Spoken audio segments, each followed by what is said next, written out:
The air was crisp that October morning, the kind of fall day that normally brought a sense of calm to the flat, open roads of Kansas.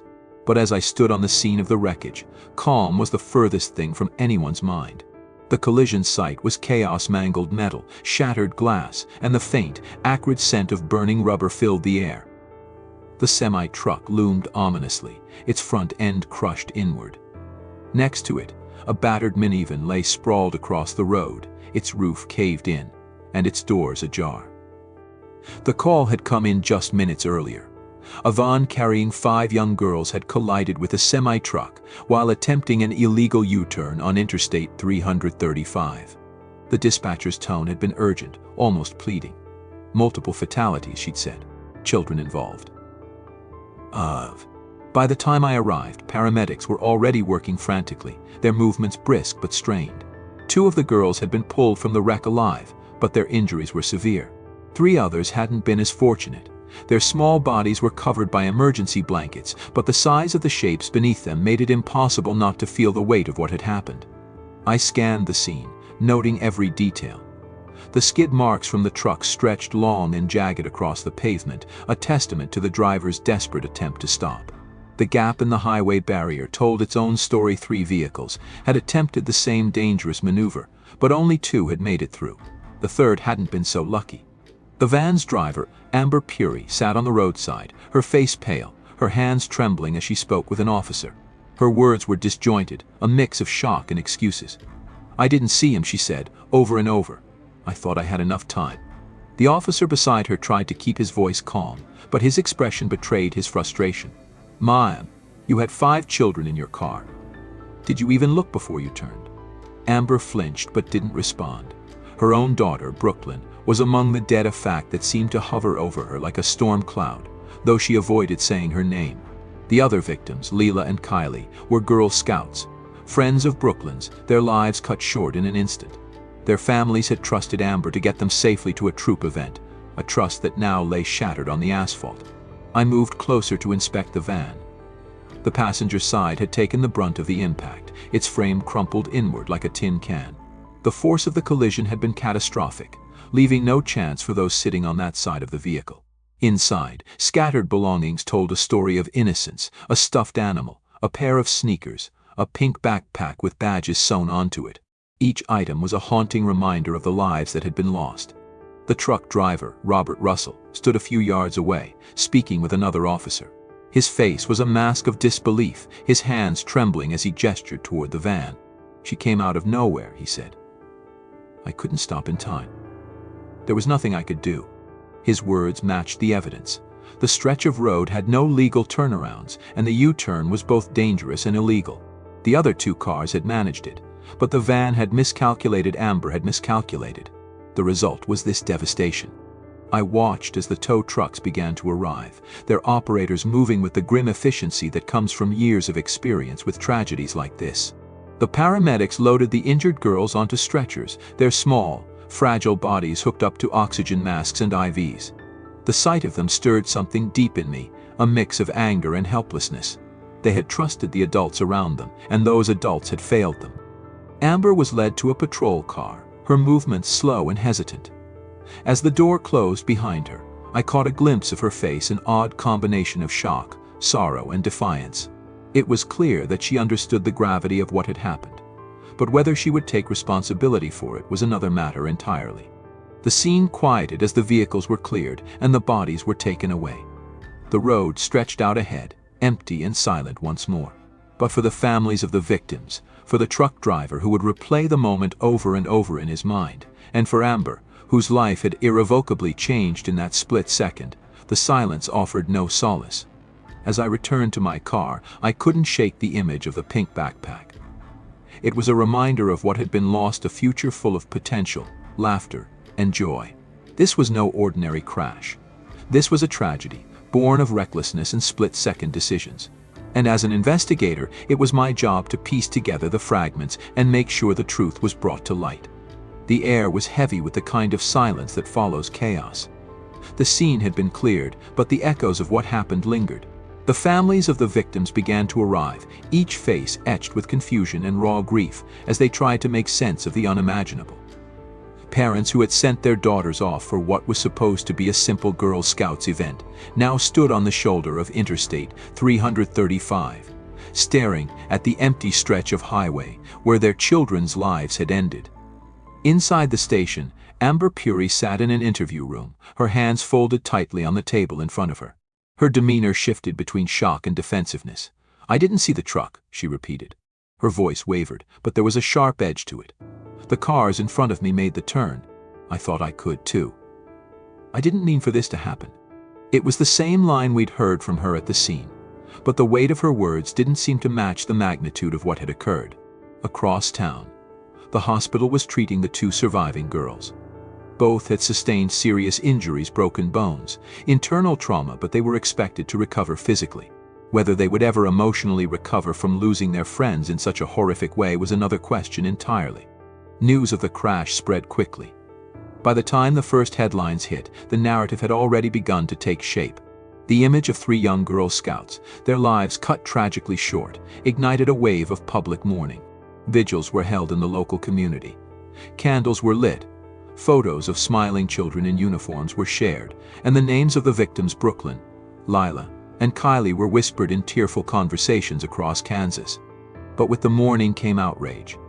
Social media erupted with calls for justice, accusations of recklessness, and demands for accountability.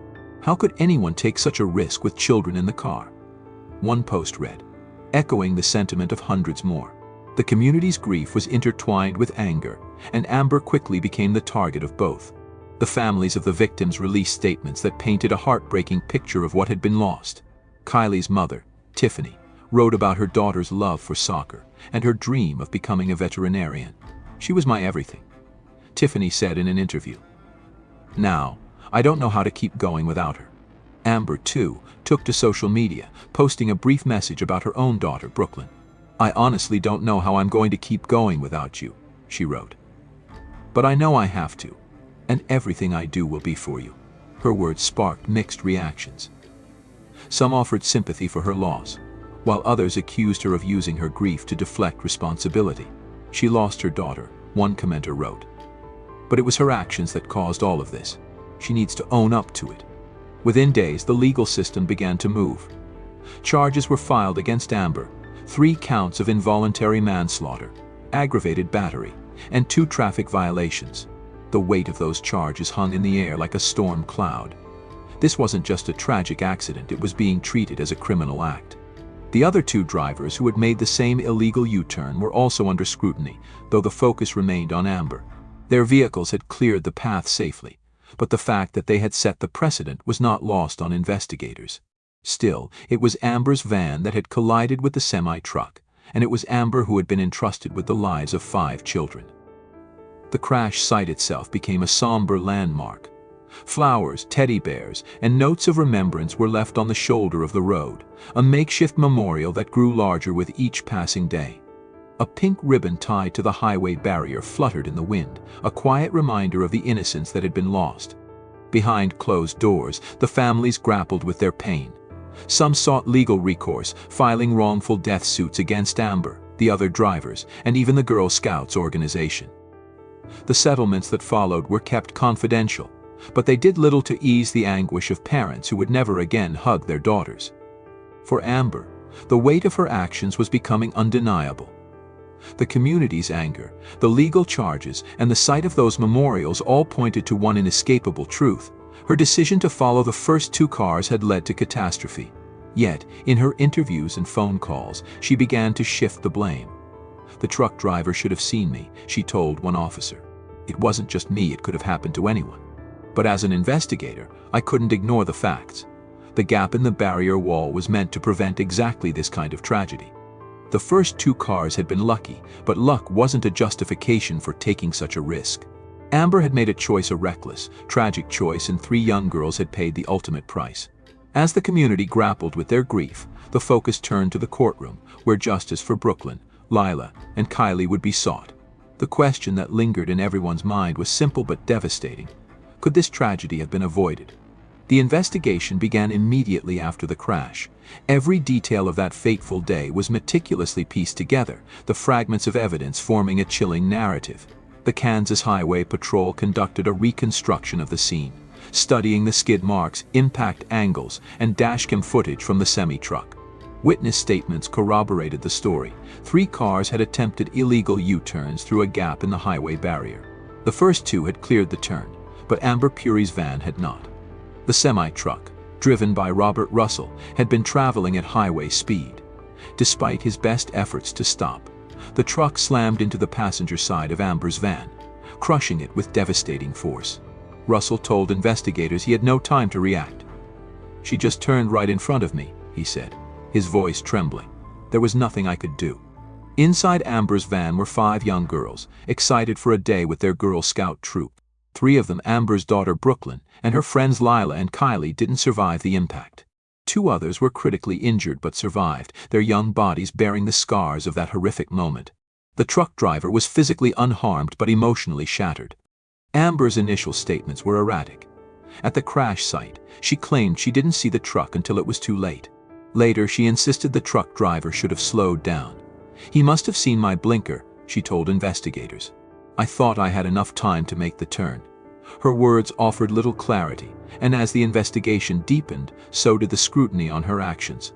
The legal proceedings began in earnest. Amber faced multiple charges: 3 counts of involuntary manslaughter, aggravated battery, and 2 traffic violations. Prosecutors argued that her decision to attempt the illegal U-turn was not only reckless but displayed a gross disregard for the safety of her passengers. She had 5 children in that van. One prosecutor said during the pretrial hearings, "She was responsible for their lives, and she failed them." Amber's defense team pushed back, painting her as a grieving mother who had made a tragic mistake. They pointed to the other 2 cars that had made the same U-turn successfully, arguing that Amber had simply misjudged the timing. They also highlighted the dangerous design of the highway, emphasizing the lack of proper turnaround points for nearly 30 miles. She was put in an impossible situation, her attorney argued. She made a choice, but it wasn't made out of malice or recklessness. The trial began on August 15th, a date heavy with significance. It would have been Kylie's 11th birthday. The courtroom was packed, a somber silence hanging over the proceedings. Amber declined a plea deal that would have reduced her charges, choosing instead to face the jury. It was a gamble that many saw as misguided. The evidence against her was damning. The prosecution presented photographs of the crash site, the crumpled van, and the bodies of the 3 young victims. Witnesses recounted the chaotic scene, their voices breaking as they described the cries of the injured children. The dashcam footage from the semi-truck was played for the jury, showing Amber's van cutting into the truck's path, leaving no room to stop. Amber took the stand in her own defense, her voice trembling as she described the events of that day. "I didn't mean for this to happen," she said, tears streaming down her face. "I would never hurt those girls. I loved them. I loved my daughter." Her testimony was emotional, but it lacked the accountability many had hoped to hear. Instead of fully owning her actions, Amber shifted blame to the truck driver, the other cars, and even her own van. "It wasn't just me," she said. "It could have been anyone." The jury deliberated for hours, but when the verdict came, it was clear: guilty on all counts. Amber was convicted of 3 counts of involuntary manslaughter, aggravated battery, and traffic violations. The courtroom was silent as the verdict was read, save for the quiet sobs of the victims' families. For them, it was a step toward justice, but far from closure. In the days following her conviction, Amber made a series of jailhouse calls that would only deepen the controversy. She complained about the judicial process, calling it rigged and accusing the truck driver of negligence. "He should have seen me," she said in one call. "It's not all my fault." In another call, she blamed the parents of the other girls, accusing them of pushing for harsh punishment to make an example out of her. The calls were recorded and later released, sparking outrage. Amber's lack of remorse and refusal to take full responsibility became a focal point for both the prosecution and the public. "This isn't about grief," one victim's family member said in a press statement. "This is about accountability. 3 little girls are gone because of her choices, and she still doesn't see that." As Amber awaited sentencing, the community continued to grieve.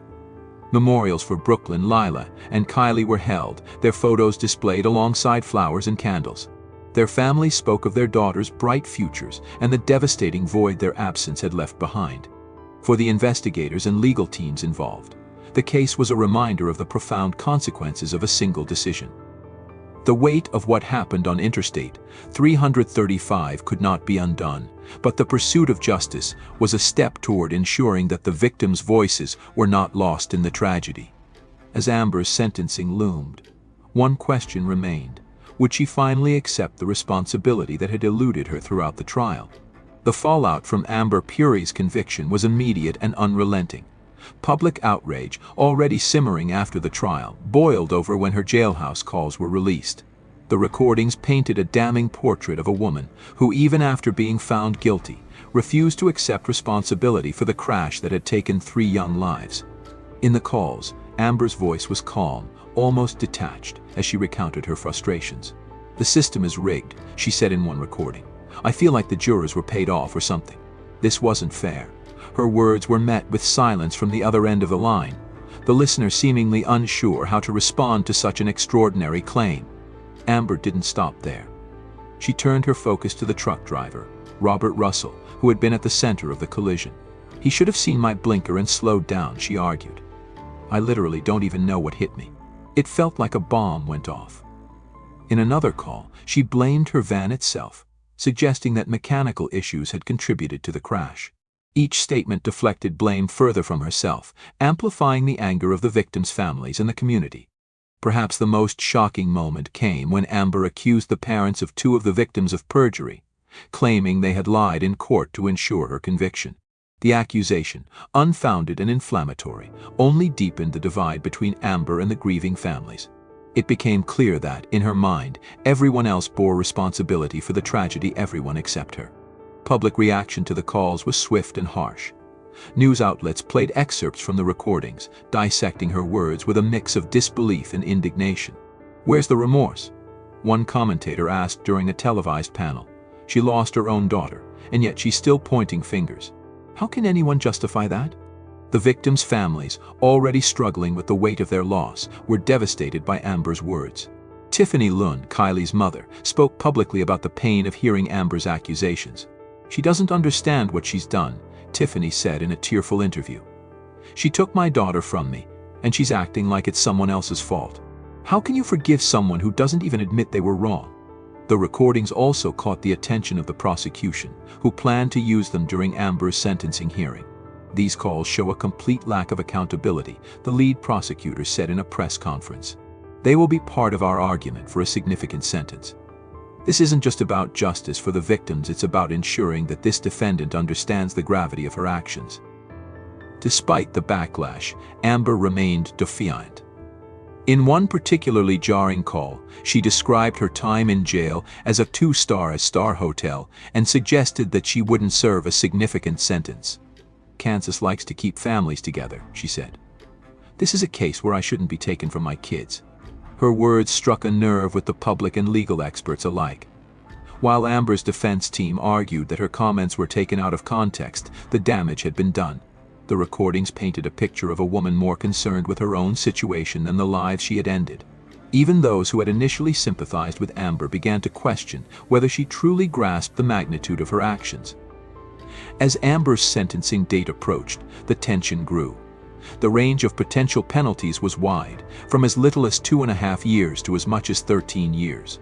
The judge, Jessica Heinen, would have the final say, weighing Amber's lack of remorse against her own loss as a grieving mother. For the community, the recordings were a stark reminder of the human capacity for denial. Amber's refusal to accept responsibility had turned a tragedy into a spectacle, further deepening the wounds left by the crash. The families of Brooklyn, Leila, and Kylie continued to mourn, their grief compounded by the knowledge that the person responsible for their loss showed no signs of repentance. The stage was set for the sentencing hearing, where all eyes would be on Amber.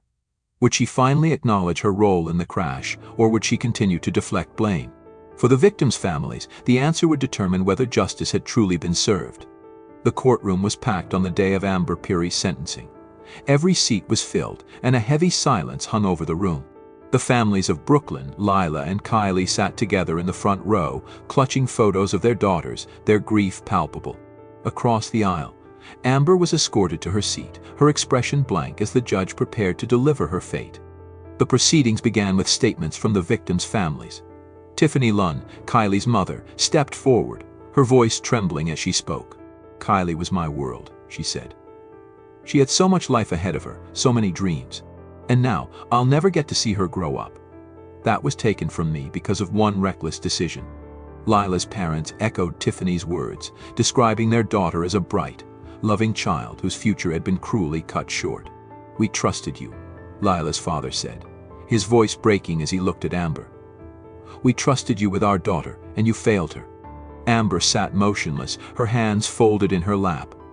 When it was her turn to speak, she stood and addressed the court, her voice steady but devoid of the remorse the families had hoped to hear. I didn't mean for this to happen, she said. I made a mistake, but I'm not the monster people are making me out to be. I lost my daughter too. I've already paid a price no one should have to pay. Her words drew audible gasps from the gallery. The lack of accountability, her continued insistence that the crash was a mistake rather than a reckless choice, stung those who had lost so much. The prosecution seized on Amber's jailhouse calls, playing excerpts for the court. The recordings highlighted her deflection of blame and her flippant comments about her time in custody. This is not the voice of someone who understands the gravity of their actions, the prosecutor said. This is not remorse. This is arrogance. Amber's defense team argued for leniency, citing her clean criminal record and her role as a grieving mother. She's already suffered an unimaginable loss, her attorney said. Prison won't bring these girls back. It will only further destroy a family that has already been shattered. Judge Jessica Heinen took a long pause before delivering her sentence. Her voice was firm but tinged with compassion as she addressed Amber directly. This court acknowledges the profound grief you've experienced in losing your daughter, she said. But this is not just about your loss. It's about the lives of 3 innocent children that were taken because of your decision. The judge sentenced Amber to 10 years in prison, with the possibility of parole after 6. The room erupted in a mix of relief and frustration. For the victims' families, it was a step toward justice, though no sentence could ever fully heal their pain. For Amber, it was the beginning of a long reckoning with the consequences of her actions. In the weeks following the sentencing, the community struggled to move forward. Memorials for Brooklyn, Lila, and Kylie became places of quiet reflection, their photos surrounded by flowers and candles. The Girl Scouts troop held a special ceremony in their honor, planting 3 trees to symbolize the lives that had been lost. Amber's case sparked broader conversations about road safety and accountability. Advocates pushed for stricter regulations on dangerous stretches of highway and harsher penalties for reckless driving. The tragedy served as a somber reminder of the fragility of life and the devastating consequences of split-second decisions. For the victims' families, the road to healing was long and uncertain. Tiffany Lunn expressed it best in a public statement. There's no such thing as closure when you lose a child. There's only learning to live with the pain and finding ways to honor their memory. As Amber began her sentence, her own family faced the challenge of rebuilding their lives. Her surviving children visited her in prison, their visits marked by a complex mix of love and resentment. Amber's journey was one of reflection and, perhaps, eventual redemption. But for the community and the families of the victims, the legacy of the crash would always be defined by loss. The case left an indelible mark on everyone it touched. It was a story of grief, accountability, and the enduring pain of lives cut short. As the courtroom emptied and the world moved on, the memory of Brooklyn, Lila, and Kylie remained, their spirits living on in the hearts of those who loved them.